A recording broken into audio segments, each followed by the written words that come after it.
Hey everyone, it's your girl Peachy with another installment of Black History Month, Create a SIMS. Today we are going to learn about Bessie Coleman. Stay tuned.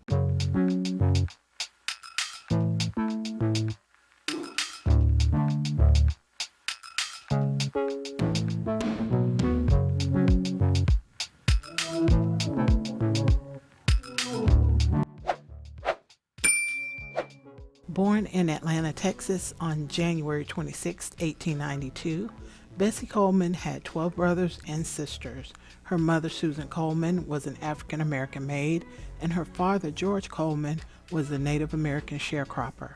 In 1901, her father decided to move back to Oklahoma to try to escape discrimination. Bessie's mother decided not to go with him.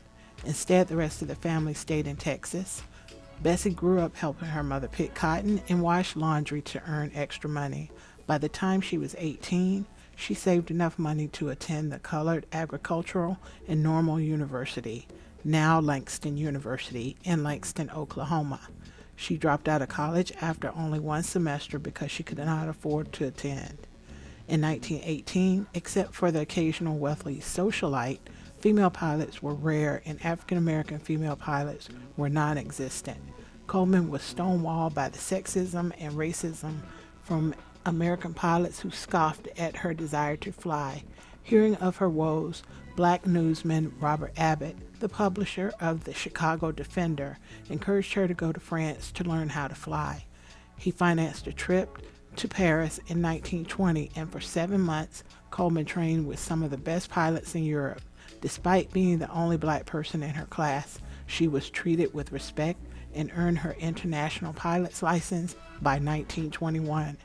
When she returned to America, a newspaper caught wind of the unusual story and she became a minor celebrity almost overnight. In the 1920s, commercial aviation was still in its infancy, so most active flyers were stunt flyers who performed at air shows. Coleman sought out the best in the field, again in Europe, for training, and she took to the airshow circuit, where she was a big hit.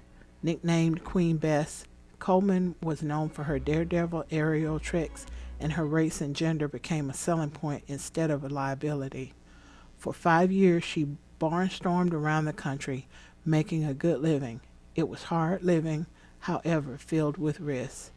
In 1923, for instance, she ended up in the hospital with a broken leg when her plane crashed from mechanical failure. She purchased a replacement plane for the one she'd lost in 1923, and her co-pilot, a man named William D. Wills, flew the plane from Texas to Florida, the location of the next air show.